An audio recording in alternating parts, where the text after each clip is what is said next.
तो दोस्तों कैसे हो आप सभी। आज के इस वीडियो में डिस्कस करने जा रहे हैं डीमन स्लेयर के नेक्स्ट एपिसोड को, जो कि है एपिसोड नंबर 7। तो मैं उम्मीद करता हूं कि आपने 1 से 6 तक के देख के रखे हुए होंगे और आपने पिछले सीन भी देख के रखे हुए होंगे, वरना आपको ये वीडियो समझ में नहीं आने वाली है। और अगर आपने अभी तक नहीं देखे हैं तो आप हमारे चैनल के ऊपर जाकर भी देख के आ सकते हैं, link will be in the description box. तो चलो अब हम चलते हैं हमारी मेन वीडियो के अंदर इस इंट्रो के बाद। Push myself to my limits, I'm in it to win it. Forget the beginning, it's now that you're living. Don't be forgiven, don't fear what you're missing. The mind like a killer, you need to be driven. 10 steps ahead, you prepared in the head? Think this shit through or just wing it instead? I'm tired of working so hard for this bread. I'm hungry as fucking fucked up in the head. I'm sick of these lazy bums, they all get nothing done. Waiting to have someone take care of everyone. I don't need anyone, this shit ain't any fun. It takes hard work to make yourself a penny, son. तो जैसा कि हमने पिछले episode के अंदर देखा था, जो तांजीरो है उसने अपनी स्वॉर्ड से छोटे वाले डीमन के ऊपर हिट किया है और उसकी गर्दन को कट करने वाला है। लेकिन जैसे ही वो कट कर रहा होता है उसकी गर्दन को, तभी तांजीरो किसी की प्रेजेंस फील होती है और वो महसूस करता है कि ये उन चारों डीमन से बिल्कुल ही अलग है। क्या ये 5वां डीमन है? लेकिन वो सोचता है कि कोई बात नहीं, मुझे इसकी गर्दन काटनी ही होगी और वो अपनी स्ट्रेंथ से उसको कट ही कर रहा होता है। लेकिन तभी जो नेज़ुको की फ्लेम होती है वो ऑफ हो जाती है। फ्लेम ऑफ होने के कारण तांजीरो गर्दन को कट नहीं कर पाता है और जैसे पीछे घूम के देखता है, उस डीमन के हाथ के अंदर से कुछ निकल के आता है और एक ड्रम पे हिट करता है, जिसके बाद में उस ड्रम के साउंड से बहुत जोर से हवा आती है। तांजीरो दूर फेंक जाता है और तभी वहां से ड्रैगन निकल के आना शुरू हो जाते हैं। तांजीरो भी उन्हीं एक ड्रैगन के ऊपर फंसा हुआ होता है और फाइट करने की पूरी कोशिश कर रहा होता है, पर फाइट नहीं कर पा रहा है ठीक से। लेकिन तभी जो नेज़ुको होती है वो तांजीरो को बचा के कूद जाती है और वो दोनों ही नीचे गिर जाते हैं। नीचे गिरने के बाद में जैसे तांजीरो देखता है तो नेज़ुको हील तो हो चुकी होती है बट मूव नहीं कर पा रही होती, जिसके बाद में तांजीरो सोचता है चलो हील तो हो गई है, शी विल बी फाइन। अब जैसे ही तांजीरो फाइट करने के लिए वापस जाने वाला होता है, वो नोटिस करता है कि जैसे ही वो डीमन को देखना शुरू करता है वो मूव नहीं कर पा रहे, उसकी पावर इतनी ओवरवेलमिंग थी उनके ऊपर।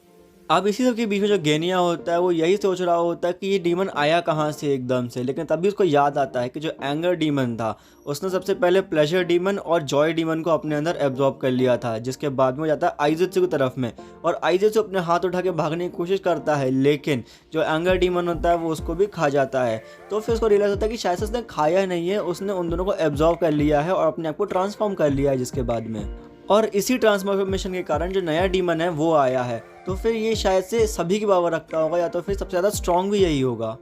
अब इसके बाद में जो डीमन होता है वो तांजीरो से पूछता है तुम्हें कोई परेशानी है कि जब हम लोग यहाँ पे काम कर रहे हैं, क्या तुम विलन हो जो हमें यहाँ पे रोकने के लिए आए हुए हो? जिसके बाद में तांजीरो पूछता है हम विलन कैसे हुए? तो वो बताता है कि तुम उस छोटे से डीमन को मारने की कोशिश कर रहे हो जो कि कितना कमज़ोर है तुम्हारे सामने और तुम कमज़ोर के ऊपर अत्याचार कर रहे हो बेसिकली। तो जो तांजीरो होता है वो बोलता है कि तुम्हारे अंदर से मुझे कम 100 से 200 ह्यूमंस की सेंट आ रही है जिनको तुमने आसानी से मार दिया होगा। जिसके बाद में तांजीरो से पूछता है कि उन लोगों ने तुम्हारा क्या बिगाड़ा था कि तुमने उन्हें मार दिया। जिसके बाद में जो डीमन होता है वो यही पूछता है क्या वो तुम्हारे फैमिली मेम्बर्स थे? तो तांजीरो मना करता है कि नहीं थे। तब वो डीमन बोलता है कि तो फिर तुम्हें उनसे मतलब नहीं रखना चाहिए, मैं अपना काम कर रहा हूँ, तुम अपना काम करो। ये सब सुनने के बाद में तांजीरो का खून खोल जाता है और वो बोलता है कि मैं तुम्हारी गर्दन काटने वाला हूँ। जिसके बाद में वो दोनों फाइट शुरू ही करने वाले होते हैं, लेकिन तभी हमारा सीन चेंज होता है और मोइचिरो को दिखाया जाता है कि पानी के अंदर अभी भी फंसा हुआ पिछले 3 एपिसोड से। अब जो डीमन होता है वो तो ये समझ चुका होता है कि मोइचिरो बाहर निकलने वाला है नहीं और वो मरने ही वाला है। तो वो क्राफ्टमैन के पास में जाता है ये देखने के लिए कि वहाँ पे कचल क्या रहा है असल में। और इतने में मोइचिरो भी सोच रहा होता है कि मैं अपनी फाइनल स्ट्रेंथ जो भी उसने एयर बचा के रखी है अपने लंग्स के अंदर, उसका यूज़ करके इससे बाहर निकलने की कोशिश करता हूँ, पर वो फेल हो जाता है। जिसके बाद में उसको उसका मास्टर दिखाई देता है और वो बोलता है कि मुझे लगता है कि तुम कोई दूसरा तरीका ढूंढ लोगे।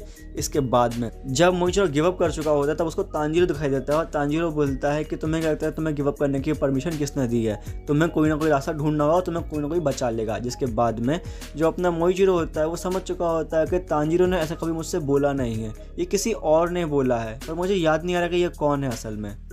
अब जो डीमन होता है वो स्वॉर्डस्मिथ के पास पहुंच चुका होता है, उसको काम करते हुए देखता है और वो देख के इतना हैरान होता है कि एक ये इंसान है 40 साल से भी कम का है और कितना अच्छा काम कर रहा है। तो वो यही सोचता है कि मुझे इसको मारना नहीं चाहिए, मुझे इसको इस तरीके से कुछ करना चाहिए कि ये तलवार को छोड़ दे और अपना काम बंद कर दे। जिसके बाद में वो उसको हिट करने की भी कोशिश करता है, लेकिन जो अपना हागा नेज़ुका होता है वो रुकता ही नहीं है, वो बस काम करता जाता है। अब इसके बाद में डीमन नोटिस करता है कि यहाँ पे स्वॉर्ड के ऊपर किसी कुछ नाम भी नहीं लिखा है, ना ही फर्स्ट कैरेक्टर लिखा हुआ है। जिसके बाद में जो हागा नेज़ुका होता है वो बताता है कि इसके ऊपर किसी का नाम इसलिए नहीं लिखा हुआ है क्योंकि ये सिर्फ उसके लिए है जो सिंगल माइंडेडली अपना काम करना चाहता है और हमेशा के लिए वही करेगा बस, और किसी भी चीज़ से डिस्ट्रैक्ट नहीं होगा। अब मोइचिरो को दिखाया जाता है और तांजीरो से यही बोलता है कि तुम्हें कोई ना कोई आके बचाएगा, जिसके बाद में मोइचिरो सोचता है कि मैं सबसे स्ट्रांग हूँ, ये मेरी जिम्मेदारी थी कि मुझे अपना ध्यान रखना चाहिए क्योंकि मेरे ऊपर ही दूसरे लोगों की लाइफ डिपेंड करती है। अब इसके बाद में वो बच्चा आता है और उसको बचाने की पूरी कोशिश करता है और मोइचिरो बस यही सोच रहा होता है मन के अंदर, तुम यहाँ से भाग जाओ, तुम्हारा कुछ नहीं होने वाला यहाँ पे, तुम अपनी जान बचाओ, चीफ को बचाने की कोशिश करो, मुझे क्यों बचा रहे हो यहाँ पर। जिसके बाद में वहाँ पे एक छोटा सा डीमन आता है जो कि उस बच्चे पर हमला करने की कोशिश करता है और ये देखने के बाद में मोइचिरो की सांसें ऊपर नीचे हो जाती हैं क्योंकि उसको लगता है कि अब मैं इसको बचा भी नहीं पा रहा हूँ, उसको मरते हुए देखना पड़ेगा मुझे। जिसके बाद में वो बच्चा मानता ही नहीं है, वो डीमन के होते हुए भी सिर्फ मोइचिरो को बचाने के बाद ध्यान देता है। अब जो बच्चा होता है वो अपने मास्क को थोड़ा सा हटाता है और पानी के अंदर एयर बबल्स को थ्रो करता है, जिसके बाद में जो मोइचिरो है वो उन्हीं एयर बबल्स के थ्रू सांस लेता है और अपने ब्रीदिंग स्टाइल का यूज़ करके पानी का जो वास होता है उसको तोड़ देता है और बाहर निकल के आ जाता है। जिसके बाद में हमारा एपिसोड जो यहीं पे ख़त्म हो जाता है और उम्मीद है आपको वीडियो पसंद है। वीडियो पसंद है तो वीडियो को लाइक करें, चैनल को सब्सक्राइब करें, बेल आइकन पर क्लिक करके नोटिफिकेशन को ऑल पर कर दें ताकि अब हमारी किसी भी आने वाली वीडियो को मिस ना कर सकें। और इसी के साथ साथ अगर आपको अच्छा लगा जो कंटेंट हम लोग यूट्यूब के ऊपर डाल रहे हैं तो हमारे एक स्पेशल मेंबर बन के हमको फाइनेंशियली भी सपोर्ट कर सकते हैं। और अगर आपको अपने ऐसे और भी वेब से बात करने की इच्छा है तो फिर आप हमारे डिस्कॉर्ड सर्वर को भी ज्वाइन कर सकते हैं या फिर हमारे इंस्टाग्राम का आईडी को भी फॉलो कर सकते हैं। और इसी के साथ अब हमारी वीडियो को यहीं पे एंड करते हैं और हम मिलते हैं हमारी अपनी अगली वीडियो के अंदर। तब तक के लिए बाय।